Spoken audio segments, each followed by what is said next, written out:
Você está ouvindo o Lundcast, o podcast feito para sua atualização em psiquiatria e neurologia. Olá, sejam muito bem-vindos a mais um Lundcast. Dessa vez, num episódio muitíssimo especial por dois motivos. Primeiro, que essa é a nossa estreia no formato de videocast. Até então, todos os nossos episódios eram exclusivos em áudio, né? E agora você está podendo ver aqui o rostinho da gente que faz esse programa tão bacana aí nos últimos anos. E em segundo lugar, é que chegamos a outubro. E é o mês que a gente comemora o Outubro pela Saúde Mental. Um mês que a gente faz de conscientização para a sociedade acerca da saúde mental. E a gente faz essa campanha, né, nos últimos anos em função do dia 10 de outubro, que é o Dia Mundial da Saúde Mental. E esse ano, o foco da nossa campanha é no estigma. A gente está aqui unidos contra o estigma, a gente vai falar bastante sobre linguagem e comportamentos estigmatizantes, e a gente espera que nesse episódio a gente consiga trazer bastante informação acerca desse tema. E para me ajudar aqui, né, a compor a bancada técnica, eu estou recebendo a doutora Rafaela Silva, que é médica psiquiatra e gerente médica da Lundbeck Brasil, e a doutora Marcela Viana, que também é médica psiquiatra e veio aqui para enriquecer ainda mais o nosso debate. Doutora, sejam muito bem-vindas ao Lundcast. Obrigada. Obrigada pelo convite. Gente, a gente estava... Vou até trazer aqui uma pauta que a gente estava conversando em off. A gente estava conversando aqui um pouquinho antes de gravar. E a Rafaela comentou que ela estava pesquisando sobre a data, né, sobre o 10 de outubro. E eu achei que podia ser uma informação interessante para a gente trazer aqui, para já dar uma introdução para os nossos ouvintes entenderem um pouquinho melhor por que dessa data, né, por que a gente celebra ela, que a gente fala tanto de saúde mental, e a gente parte para a nossa pauta que é mais focada no estigma. Então, Rafa, se puder trazer esse histórico para a gente, acho que vai ser bem bacana. O Dia Mundial da Saúde Mental ele é celebrado no dia 10 de outubro, desde 1992. Inicialmente, a data foi proposta pela Federação Mundial de Saúde Mental com a intenção de justamente dar mais visibilidade a discussões relacionadas à saúde mental, com esse prol de maior conscientização, aumentar a consciência da sociedade como um todo relacionado a esse tema. Desde 2013, essa data é promovida globalmente também pela OMS, pela Organização Mundial de Saúde. E cada ano a campanha tem um tema específico. Esse ano, na Lundbeck, a gente optou por trazer o tema de Unidos contra o Estigma, e a ideia desse episódio aqui do videocast é que a gente fale um pouquinho mais sobre isso, e aí eu já vou passar a palavra para Marcela, e aí, Marcela, eu vou pedir para você falar um pouquinho sobre o conceito de estigma como um todo e como que ele se apresenta nesse contexto de saúde mental. Tá. Bom, estigma em medicina, né, geralmente a gente usa como algo que significa uma doença, né, deixa uma doença aparente, né, enfim, até por causa da origem da palavra, né, mas na medicina a gente usa quando, por exemplo, existe ali uma questão na pele que a gente consegue saber que existe um determinado diagnóstico pela presença daquela alteração, né?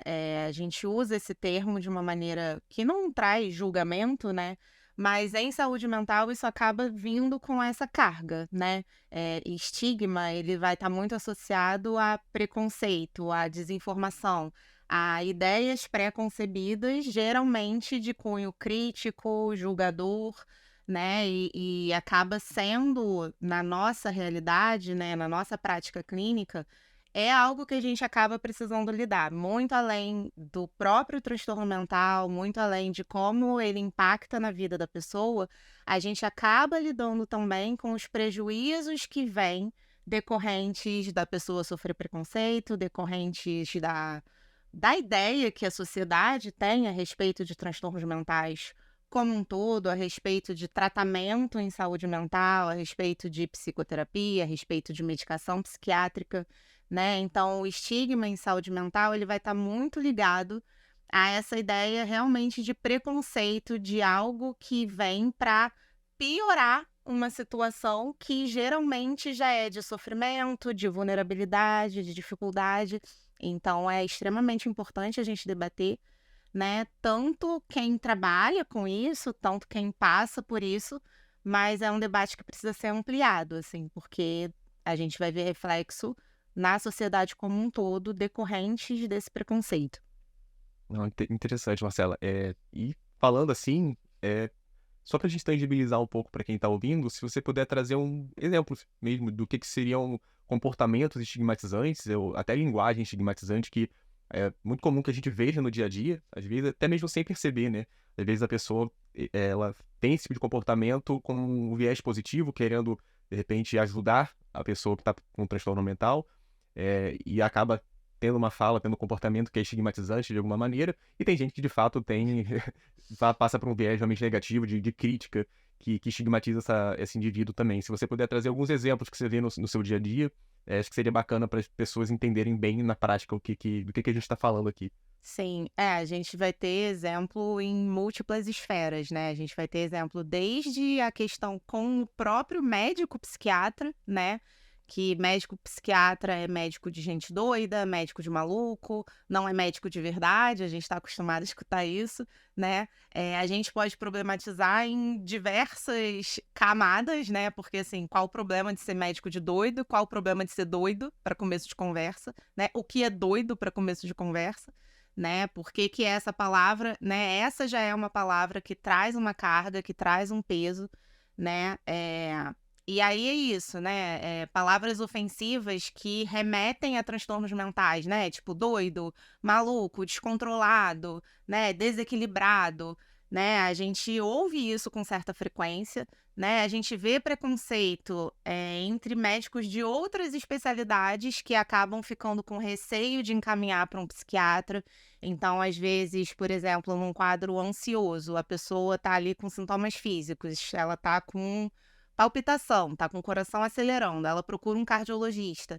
E aí o cardiologista entende que aquilo ali decorre de uma ansiedade e não de um problema cardíaco.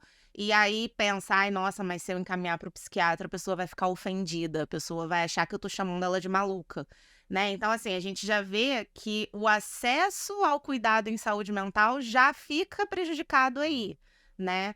Além disso, uma vez que a pessoa efetivamente receba um diagnóstico, faça um tratamento, ela vai escutar, ai, precisou tomar tarja preta, ai, tá precisando fazer tratamento com psiquiatra, ai, que fraca, ai, como é delicada e frágil, né? Essas frases têm esse peso de crítica, de julgamento, como se alguém adoecesse porque não é forte o suficiente. Também, novamente, a gente vai discutir o que é ser forte, o que é ser fraco, né? Enfim, a gente tem essa leitura social de que alguém que, por algum, né, acontecimento da vida ou por propensão genética, enfim, alguém que acabe apresentando um quadro de saúde mental é como se a pessoa tivesse tido a possibilidade de resistir àquilo e não tivesse tido capacidade de conseguir. Sendo que não é assim, né, que se instala um transtorno mental, que aparece um transtorno mental, né? A gente escuta, eu acho que talvez, falando, né, mais sobre frases estigmatizantes e linguagem, né, usando o exemplo de pacientes com transtornos de ansiedade ou transtornos de pânico, né? Paciente que tem um ataque de pânico, vai a uma emergência, porque, né, o sintoma do pânico é sensação de morte iminente. Isso não é uma interpretação da pessoa, isso é um sintoma. Ela tem a nítida sensação de que ela está prestes a morrer. E ela está cheia de sintomas ali físicos, de dificuldade para respirar, né? Você vai ver campanha de conscientização sobre infarto. Aí o médico da campanha de conscientização fala: se você tem dor no peito, se você está com o braço formigando, se você está com dificuldade para respirar, procure uma emergência. A pessoa tem esses sintomas porque um ataque de pânico ele pode mimetizar perfeitamente um infarto, e aí a pessoa procura a assistência médica e ela escuta: ah, você não tem nada, né? Uma vez que se façam ali os exames e se identifique que a questão é de ordem ansiosa e não cardíaca ou de qualquer outra fonte orgânica, essa frase é muito comum. Eu não conheço nenhum psiquiatra que não tenha ouvido com certa recorrência o paciente falando: eu vim parar aqui depois de escutar de diversas pessoas, inclusive de diversos médicos, que eu não tenho nada. E aí, assim, como é que não tem nada? A pessoa sofre, a pessoa tá sentindo os sintomas físicos, ela sente, ela não tá criando, ela não tá supondo, ela não tá inventando, ela sente aquilo. E aí a pessoa naquele, né, desequilíbrio, né, escuta que não tem nada. Então, assim, poucas coisas podem ser tão invalidantes, né? Eu acho que mais à frente a gente pode conversar também sobre o incentivo que acaba vindo como invalidação, mas, enfim, vamos deixar isso mais para outras perguntas.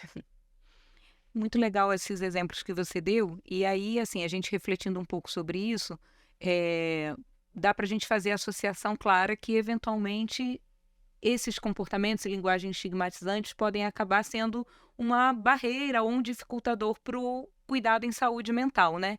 Então, eu queria que você falasse um pouquinho sobre isso, assim, quais os impactos do estigma em saúde mental, tanto para a vida de quem está, de fato, padecendo do transtorno mental, como para as pessoas que convivem, porque, eventualmente, é isso, né? A gente acaba... Quem está em torno, na convivência, seja na família, no trabalho, acaba dando um certo juízo de valor ao que ele entra ali em contato, e isso tem um impacto direto na trajetória, no curso do transtorno mental. Então, se você puder falar um pouquinho sobre isso também. Sim, é aquilo que eu estava falando, né, sobre o quanto durante um tratamento a gente não vai ter como abrir mão de lidar com o impacto de preconceito e de estigma, né? Muito além de impacto de sintomas, né? Então, a gente vê desde o atraso na busca por ajuda, né? Então, às vezes, a pessoa até chegar a uma avaliação, né? Até chegar a uma avaliação psiquiátrica, ela já passou ali por diversos outros médicos de outras especialidades, ou então já foi à emergência várias vezes, né? Ou então não procurou profissional nenhum, né? Porque ficou ali naquela angústia de, ai, não, procurar psiquiatra, tomar remédio controlado é coisa de quem é fraco, eu vou ser forte, eu vou vencer isso sozinho, né? Então, assim, a pessoa, às vezes, ela já chega com um sentimento de fracasso intensificado, né? Como se estivesse sob domínio dela reverter todos os sintomas, reverter todos os prejuízos, e aí a pessoa vem aqui com a ideia de, olha, eu cheguei no psiquiatra porque eu não consegui sozinho. E assim, de fato, porque não se consegue sozinho. Mas aí vem junto essa carga de eu não consegui sozinho porque eu sou fracassado, porque eu sou fraco, porque eu sou insuficiente, né? E aí a gente acaba precisando ter que manejar isso, né? Além disso, os transtornos mentais como um todo, eles impactam relações, né? Eles impactam autocuidado, eles impactam capacidade profissional, capacidade acadêmica, capacidade de convivência, né? Familiar, conjugal, com amigos. Então, assim, quantas vezes as pessoas passam por problemas em relações, brigas, discussões, né? Assim, acaba se gerando ali um clima de convivência mais pesado, mais difícil, mais desgastado, né? Porque aí a família entra numa de a gente tem que se unir para ajudar a pessoa a vencer. E isso é ótimo, isso é muito bonito. Mas muitas vezes isso acaba fazendo com que esse sentimento de falha, de insuficiência, acabe se espalhando para todo mundo, né? Assim, a gente vê o adoecimento daquele sistema familiar, né? A gente vê prejuízo no trabalho, a gente vê, às vezes, situações em que a pessoa até entra em risco ou mesmo perde emprego, né? É uma coisa que é comum a gente ver também. A pessoa, às vezes, busca ajuda depois de já estar com a vida completamente bagunçada, né? E não teria, pelo quadro clínico, por que chegar a esse ponto se houvesse uma intervenção no tempo adequado, né? A gente nem precisa falar em intervenção super precoce, nem é isso, mas se na hora que começou ali a ter uma condição médica isso tivesse sido visto, né? E às vezes mesmo esclarecido, né? Você entender, eu entendo que a pessoa que vive comigo está irritada por uma questão de um quadro de saúde, não porque ela está querendo brigar comigo. São diversas nuances ali do dia a dia que são afetados pelos sintomas e que, se todo mundo entende o que está acontecendo minimamente, é mais fácil de contornar, é mais fácil de relevar, né? Isso não significa jogar tudo nas costas do diagnóstico e isentar a pessoa de responsabilidade, jamais a gente vai incentivar isso, mas dar nome às coisas importa, né? Entender por que certos fenômenos estão se apresentando importa, porque aí a gente vai conseguir lidar, a gente vai conseguir entender o que é sintoma, o que não é, o que é caráter, o que é personalidade, o que é comportamento que a pessoa efetivamente escolhe ter, né? As coisas ficam mais nítidas, né? A gente consegue dar uma clareada no cenário e isso ir minimizando,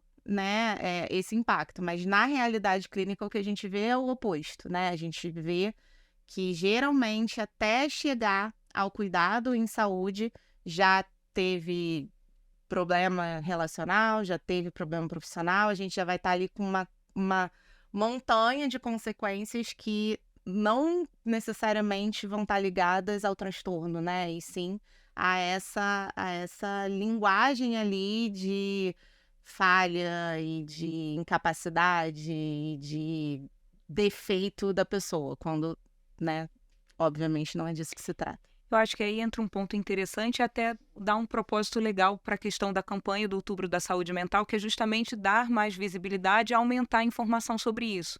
Porque, eventualmente, o que acontece é por uma falta de informação, tanto a própria pessoa que está sofrendo como quem convive fica, às vezes, até numa coisa assim, meu Deus, mas por que isso aconteceu? Qual é como se tivesse uma relação causal direta e aí entra aquelas coisas do tipo, né? Quem está sofrendo já está boa parte das vezes com um contato distorcido com a realidade, onde o olhar pessimista predomina um pouco. E aí, eu tenho uma boa condição financeira, tenho uma família legal, estou empregado, não tem motivo nenhum para eu estar vivendo isso, e aí entra ali num looping que isso acaba sendo um impeditivo de procurar cuidado. E as próprias pessoas, às vezes, quem convivem, querem entender, mas o que aconteceu? Me conta. Então, acho que essa perpetuação é que muitas vezes é uma barreira para a busca do cuidado, e essa demora, às vezes, tem uma repercussão maior do que o próprio, enfim, a própria condição mental em si, né? Então é interessante, às vezes, a gente parar para refletir isso, e acho que isso dá um propósito legal para o que a gente está conversando aqui, discutindo aqui, né? Da gente se ligar em pequenas coisas e que a gente consegue replicar isso no nosso comportamento do dia a dia e acaba sendo uma forma de cuidado também, né? Sim. Quando eu paro para pensar em determinadas frases, às vezes, que eu repito meio que no automático e tenho um pouco mais, não, mas essa frase aqui não vai ajudar em nada, para que eu vou trazer isso à tona? Exato, então acho que é uma forma da gente entra ali no pacote do cuidado em saúde mental como um todo, né? Sim, e o quanto às vezes a invalidação vem disfarçada de incentivo, né? Porque, enfim, vamos ao exemplo da depressão, né? Usando aqui o exemplo da depressão, que é extremamente prevalente, né? A pessoa tem uma baixa de energia, a pessoa não tem energia para ir fazer coisas, às vezes, básicas, até mesmo de autocuidado. Às vezes a pessoa não tem energia para ir se alimentar, tomar banho. E aí vem aquele familiar e fala: você precisa sair de casa e ver gente, é só você pegar um sol que isso vai melhorar. E aí, assim, a pessoa já tá ali culpada, sentindo que não é capaz de fazer nada, sentindo que não dá valor à própria vida. E aí vem alguém e fala: nossa, mas a sua vida é ótima, você tem uma família linda, você tem saúde. Essa frase me pega muito, você tem saúde, né? Porque não é como se houvesse um corpo saudável ou uma mente saudável. Nós somos um indivíduo. Então, existe um indivíduo saudável ou um indivíduo não saudável. E quem está vivendo um transtorno mental é um indivíduo que não está saudável. Então, essa frase, você tem saúde, ela já mostra o tanto de ignorância, né? Porque se tivesse saúde, isso incluiria saúde mental e isso incluiria não estar ali padecendo de um transtorno mental, né? Então, a invalidação, ela vem assim, sabe? Olha para sua vida. Tudo que a pessoa não precisa, né? Ela já meio que passa o dia inteiro pensando isso. Olha para minha vida, olha quanta coisa boa eu tenho, porque, né, enfim, em geral, quando a gente olha para a vida, a gente vai ser capaz de encontrar coisas boas, né? E geralmente é isso, a pessoa fica ruminando ali todas as coisas boas que ela tem e se sente na obrigação de ser grata, se sente na obrigação de estar satisfeita, de não ter nenhum tipo de sofrimento, e aí entra nesse ciclo de culpa, né? De realmente, olha quão problemática eu sou, eu tenho tudo e eu não tô bem, né? Eu tenho tudo e eu não fico feliz, né? quando existe esses pensamentos ali dentro de culpa, de pessimismo, de desesperança, tudo que não vai ajudar é uma voz de alguém, né, que tem uma relação afetiva, que tem um vínculo, ou seja, de alguém que é importante para mim, falando exatamente tudo que eu tô pensando, né? Que é isso mesmo, viu? Eu tô certa nessa minha ideia aqui de que eu sou uma ingrata, de que eu sou problemática, porque olha aí, a pessoa que eu amo, a pessoa que, né, meu parente, meu amigo, dizendo, né, reforçando isso. Né? E a pessoa geralmente não percebe que está reforçando isso, né? Geralmente vem de uma boa intenção, né? Porque eu acho que a questão em saúde mental é que quem está no entorno, em geral, se sente muito impotente, né? E sim, a pessoa se sente impotente porque aquilo ali não é da alçada do relacionamento, né? O que é da alçada do relacionamento são as emoções do dia a dia, né? Aconteceu uma coisa ruim comigo, eu tô triste. A minha rede de apoio se mobilizar para me alegrar, para me levar para fazer coisas que eu gosto, vai me animar. Mas isso a gente está falando de um contexto de saúde. A gente não está falando de um contexto de doença, né? Então as pessoas acabam... O ciclo é esse, né? Assim, eu vejo alguém que eu gosto mal e aí eu quero incentivar e aí eu não vou ser capaz de incentivar porque aquilo ali não se trata de falta de incentivo, né? Não se trata de falta de determinação, não se trata de falta do que fazer, não se trata de falta de problema. Essa é muito comum também, né? Não tem problema, a pessoa tá ótima, a vida tá ótima, não tem problema, foi caçar um problema pra se distrair. Exatamente. Falta de louça para lavar na pia. Exatamente. Você precisa terapia, terapia cheia de louça para lavar, que engraçado, sabe? Então, assim, né, não tem graça nenhuma.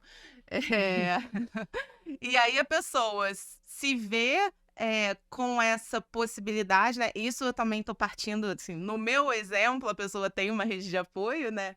Que também não é a realidade na imensidão dos casos, né? E aí a pessoa pensa, nossa, aí, além de tudo que eu tenho na vida, eu tenho pessoas ótimas dispostas a me ajudar e eu não melhoro. E aí fica nesse ciclo, né? Eu acho importante a gente entender que olhar para esse preconceito, olhar para a desinformação, ajuda muitas vezes a quebrar esse ciclo, ajuda às vezes a não iniciar esse ciclo, né? Porque muitas vezes o que a pessoa precisa é de alguém que se disponibilize e fale, olha, eu tô aqui. É só isso. Não precisa de soluções mirabolantes, não precisa, sabe, inventar milhões de estratégias. É só estar ali verdadeiramente disponível, né? Então, olha quanto trabalho a gente consegue evitar, né? Olha quanto estresse e sofrimento a gente pode diminuir se a pessoa tiver consciência de que, assim, tem ali uma questão que não cabe a mim resolver, né? Cabe a mim estar aqui, né? Do mesmo jeito que se a pessoa tivesse uma febre, uma gripe, ela estaria ali deitadinha, repousando, e aí eu me ofereceria, olha, se você quiser uma comida, se você quiser uma água, você me avisa, né?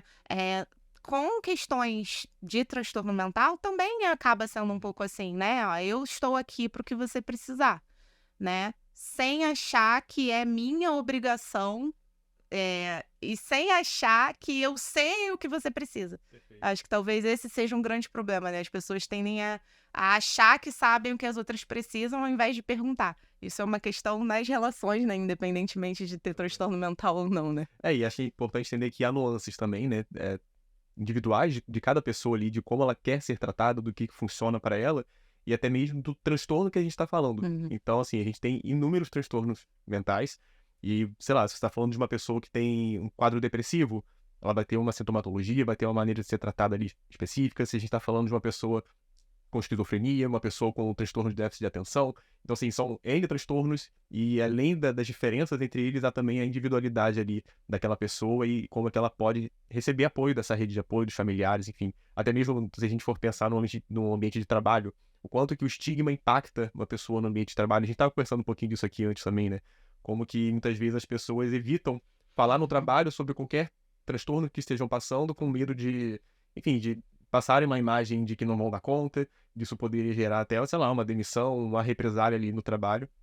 Então, a gente vê como que o estigma, o preconceito, né, a ignorância acerca do tema gera impactos reais na sociedade, não só no indivíduo como um todo, né? A gente está falando, às vezes, de uma população que é economicamente ativa e que abre mão de trabalhar ou que vai trabalhar com produtividade super baixa por conta de um transtorno que não está sendo devidamente tratado.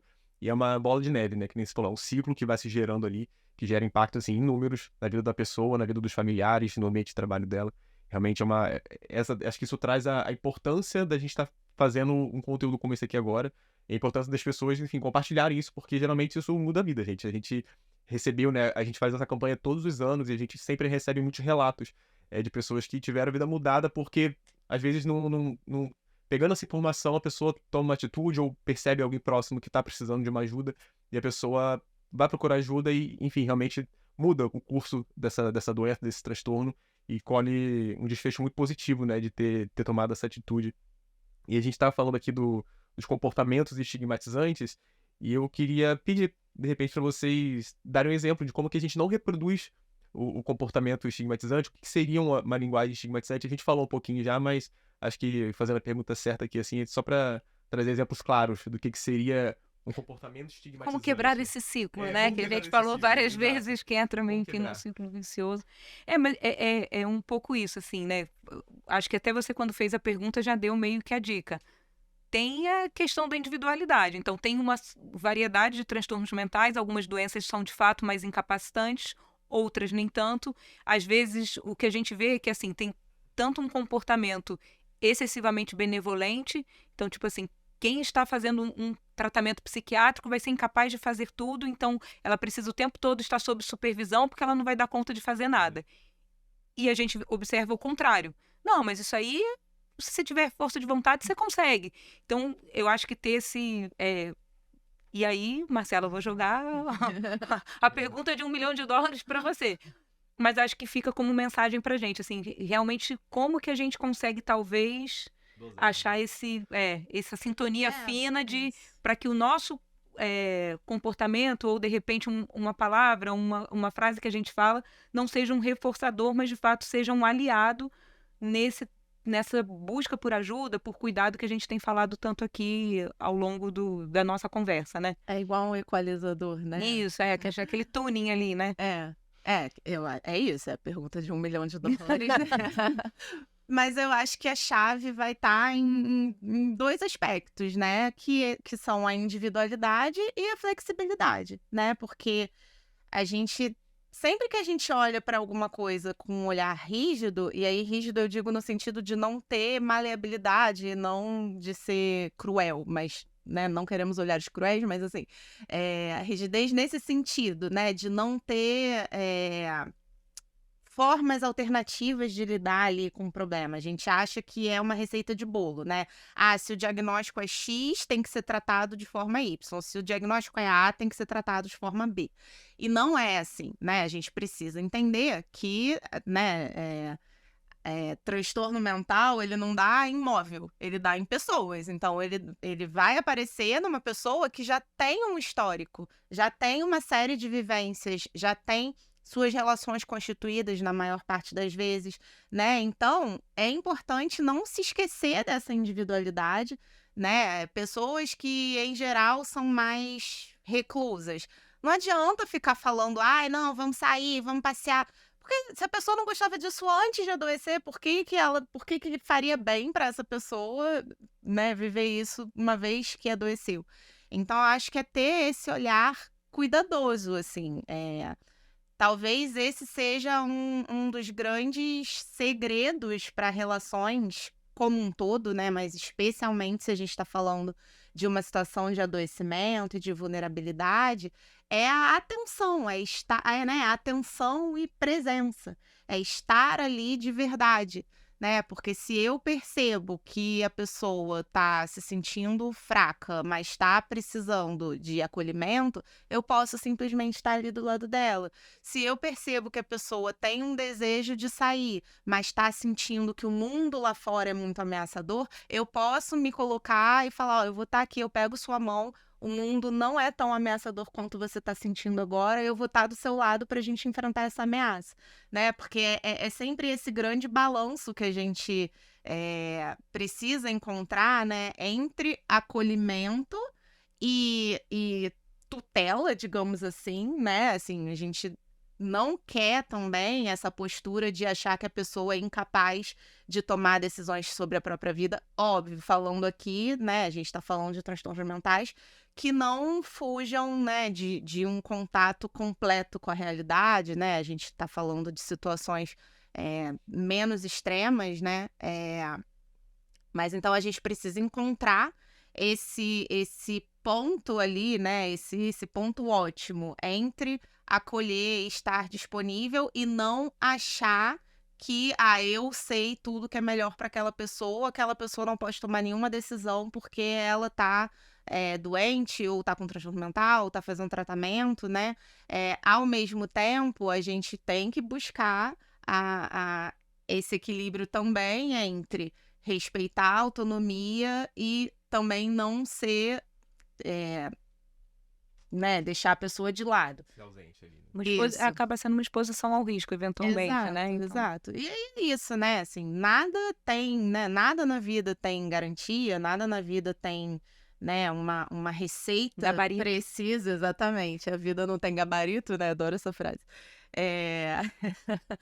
E aí,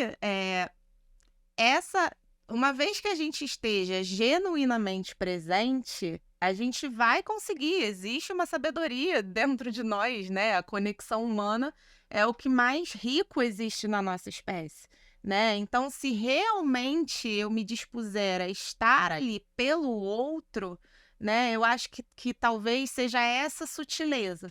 Muitas vezes as pessoas que estão próximas, né? Familiares, cônjuges, amigos, colegas de trabalho, né? Até mesmo profissionais, né? Em muitas situações, a pessoa que está ali, muitas vezes o intuito é aliviar o próprio desconforto ao ver o sofrimento do outro, né? Então é esse pulo do gato que é muito sutil, de que assim, eu estou aqui para tolerar esse desconforto com você.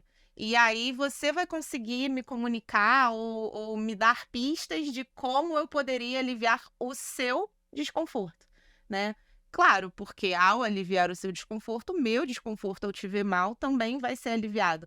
Mas a gente tem que tomar cuidado para não inverter as coisas, né? Porque às vezes é nessa inversão que tem essa afobação de assim, eu não dou conta de ver a pessoa ali deitada chorando, e aí eu falo, bora pra frente, né? Tipo, levanta, sacode a poeira. E assim, a pessoa tá ali fazendo o que ela precisa fazer, que é se recolher, né? Chorar, né? Então, essa inversão que é onde tem ali a casca de banana, sabe? Eu me dispor a você porque eu não tolero não te ver bem. Não, na verdade, o segredo eu tolero não te ver bem, isso me gera um desconforto que eu dou conta, porque eu não estou adoecida, né? E aí eu me coloco à sua disposição. E aí ou você vai saber comunicar, nem sempre se sabe comunicar, ou você vai dar pistas. E às vezes é isso, às vezes é só estar ali, né? Então eu bato muito nessa tecla, né, da atenção e da presença. Eu acho que são os segredos para a gente conseguir estabelecer ali relações mais honestas, relações mais baseadas efetivamente na compaixão e não na solução de problemas, né? A vida não é um problema que a gente precisa ficar resolvendo. Às vezes, tudo que a pessoa precisa é sentir que existe alguém por ela no mundo. E isso não significa que é sentir que alguém resolve todos os problemas por ela no mundo, né? É só sentir que tem alguém ali. Isso dá força pra gente resolver os próprios problemas, né? Então, geralmente, a minha orientação é nesse sentido, assim, de que a busca deve ser por esse caminho, assim. Não, perfeito. E super conecta com o nosso mote da campanha, né? Que é o Palavras Têm Poder. Quando que às vezes uma palavra, um momento de apoio ali tem esse poder de ajudar na recuperação, quanto no oposto, né? Às vezes a palavra tem o poder de piorar ainda mais. Então, a nossa ideia é que a mensagem que a gente quer deixar aqui é refletir sobre as suas ações em direção a essa pessoa, ou em direção a si próprio, né, em relação aos transtornos mentais. E queria saber se vocês têm alguma mensagem final para a gente fechar a nossa conversa aqui, que vocês queriam deixar para os nossos ouvintes? Bom, queria primeiro agradecer pelo convite. Acho que esse é um dos assuntos, assim, que nós, como psiquiatras, mais gostamos de falar e é algo que, de fato, acho que a gente consegue fazer a diferença, né? São coisas pequenas que a gente, às vezes, enfim, repete no nosso dia a dia sem parar para pensar muito. Espero que, de uma certa forma, a gente tenha conseguido passar essa mensagem. Não é algo tão simples, né? Essa coisa de não ter a receita de bolo. Então, é isso, né? Cada situação vai ter uma necessidade diferente. Então, acho que se a gente se abrir, ter essa sensibilidade de que a presença é o mais importante e ouvir quem está do outro lado e, às vezes, a gente mesmo, né? Muitas vezes o estigma também é um autoestigma. Então, eu, às vezes, estou passando por essa situação de dificuldade, não tenho tanta aceitação quanto a isso. Então, espero que o objetivo aqui desse episódio do videocast tenha sido gerar, de fato, essa reflexão. Ter a pretensão de acabar com o estigma seria uma pretensão muito utópica, mas acho que, de alguma forma, a gente conseguiu contribuir para diminuir, de uma certa forma. O objetivo está mais que alcançado com sucesso. Agradecer a Marcela, que se disponibilizou aqui a participar com a gente, trazer vários insights e reflexões importantes e passar a palavra para você. Marcela, obrigada. Não, na verdade, agora, né, que a gente já está encaminhando para o encerramento, eu até me lembrei, né, que a gente começou falando sobre, assim, o que é estigma, qual é a definição. Eu acho que a gente não poderia deixar de falar, né, que acho que talvez o aspecto mais importante, assim, para que a gente fala sobre isso? Para que a gente debate isso? Para que a gente quer minimizar estigma, preconceito? Para que a gente quer trazer informação, né? Que é o grande segredo para eliminar preconceito, é trazer informação. É para a gente entender que isso não é um trabalho ali individual exclusivamente, né? Então, assim, quando a gente pensa em estigma na medicina, é aquele sinal que deixa clara a presença de uma doença. Em saúde mental não é assim, né? O transtorno mental, ele não tá visível, né? A gente não consegue olhar para alguém. A gente que é profissional, que tem um olhar mais treinado, até já consegue ter ali algumas pistas, mas no dia a dia, especialmente se a pessoa estiver empenhada em esconder e, infelizmente, muito em decorrência de todo preconceito, a pessoa, ela se esforça, ela pega às vezes uma energia que ela não tem para ir se arrumar, para ir trabalhar, para estar na vida, né? E aí você olha, você não consegue imaginar que existe ali uma redução de capacidade, você não consegue imaginar que tem ali um sofrimento, né? Quantas vezes a gente escuta após algum caso de suicídio, nossa, mas ela parecia tão feliz, nossa, mas a gente se encontrou semana passada e ela riu tanto, né? Então, assim, isso vem de desinformação, né? Assim, porque a gente, né, nós profissionais sabemos que, né, um problema, por exemplo, uma depressão, não significa que a pessoa perdeu a capacidade de achar graça na vida. Ela acha menor graça na vida e ela acha graça em menos momentos da vida, mas ela é capaz de achar graça na vida, né? E ela é capaz de fingir. E o que a gente ouve de maneira rotineira é que a pessoa está se esforçando para parecer bem, para não deixar transparecer que está passando por um problema, né? Então, a gente precisa entender que esse trabalho, ele vai focar principalmente em inclusão, né?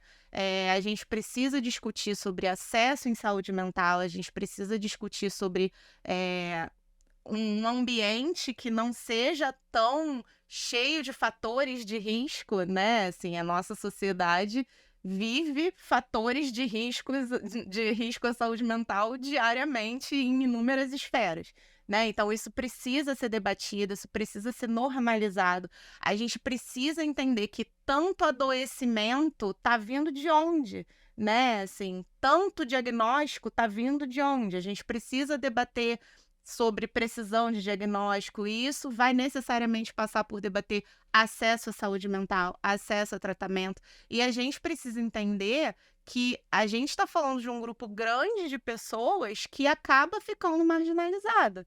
A gente está falando de pessoas que muitas vezes estão ali acumulando uma série de questões que sofrem preconceito, né? A gente sabe quanto minorias estão mais sujeitas a transtornos mentais, né?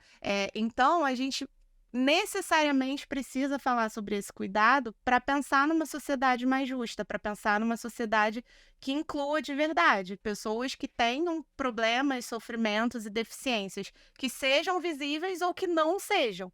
Então, quanto mais a gente falar sobre isso, mais a gente vai estar trabalhando em prol de uma vida melhor para todo mundo, seja portador de transtorno mental ou não, seja familiar de portador de transtorno mental ou não, a gente vai estar falando de uma sociedade mais igualitária, de uma sociedade mais inclusiva, de verdade, e não só em campanhas, né? Acho que o nosso foco sempre tem que ser esse. Eu acho que se a gente ficar com essa dica, que esse cuidado com a linguagem, com o comportamento, ele não é exclusivo nesse contexto só de Exato, saúde. exato. Mas quando eu estou me relacionando com outra pessoa, e a gente falou muito aqui de estigma e essa questão da origem da palavra, né, que é estigmata, que é uma marca. Mas aqui a gente está falando de transtornos que muitas vezes o sofrimento é invisível. Então talvez esse estigma não esteja visível aos nossos olhos, e é o que a gente sempre fala. A maior parte das pessoas que estão enfrentando um transtorno mental, não parece que estão enfrentando um transtorno mental. Então, se a gente tiver já essa dica de que isso se replica toda vez que eu estiver me relacionando com outra pessoa, de fato, vamos conseguir ser uma sociedade melhor. E aí, enfim, é um objetivo utópico, mas possível. Temos que buscá-lo, né? Sonhar, mas sonhar um sonho possível, quase isso. Eu acho que talvez a frase que a gente pode eleger como, por favor, não fale essa frase, nossa, mas você nem parece doente, né? Mas não precisa parecer para estar. Se né? tiver que escolher uma frase para não falar, isso, risca essa. Né? Mas você não parece deprimida, mas você não parece ansiosa, não precisa parecer. Esse é todo o ponto, né? Se parecesse, não geraria tanto questionamento, eu acho, né? Então, a gente pode falar de uma maneira delicada, né? Se você não tem qualificação, capacitação para poder avaliar, não parta do pressuposto de que a sua avaliação está correta e de que, não parece que tem um transtorno mental, não parece que está sofrendo, então eu não preciso ter nenhum cuidado. A gente precisa ter cuidado nas relações, ponto, né? Mas se a gente está falando de alguém em sofrimento, se a gente está falando de alguém com uma necessidade diferenciada de tratamento, aí a gente vai ter que ter um cuidado extra, né? E, novamente, sendo essa necessidade visível, aparente ou invisível e muitas vezes até camuflada, que é a realidade de portadores de transtorno mental como um todo, assim. Perfeito fechamento. Se a gente for pensar ainda mais na prevalência de diversos transtornos mentais, é muito possível que quem está ouvindo aqui a gente agora provavelmente conhece, convive com alguém que tem algum transtorno mental, às vezes não faz nem ideia, ou enfim, faz ideia, mas só para deixar claro que não é uma coisa que acontece longe da gente, né? Que, oh meu Deus, tem alguém sofrendo de transtorno mental em algum lugar do mundo agora. Não, é muito mais próximo do que a gente às vezes imagina, e enfim, pode acontecer até com nós mesmos, né? Quando a gente menos espera. Então, por isso que a informação é tão importante, e que nem a Rafaela falou, é um assunto complexo, a gente só deu uma pincelada aqui para trazer um pouquinho de luz, e queria dizer para os nossos ouvintes que a campanha continua nas redes sociais da Progress Mind Brasil. Esse podcast é só um dos conteúdos que a gente está produzindo com esse objetivo, então siga a Progress Mind no Instagram para acompanhar todos os conteúdos e peças que a gente está fazendo para a campanha. Ajude a compartilhar essa mensagem, é muito valioso, e foi um prazer tê-las aqui, doutoras, e ter os nossos ouvintes aqui, tá? Até o próximo episódio. Tchau, tchau.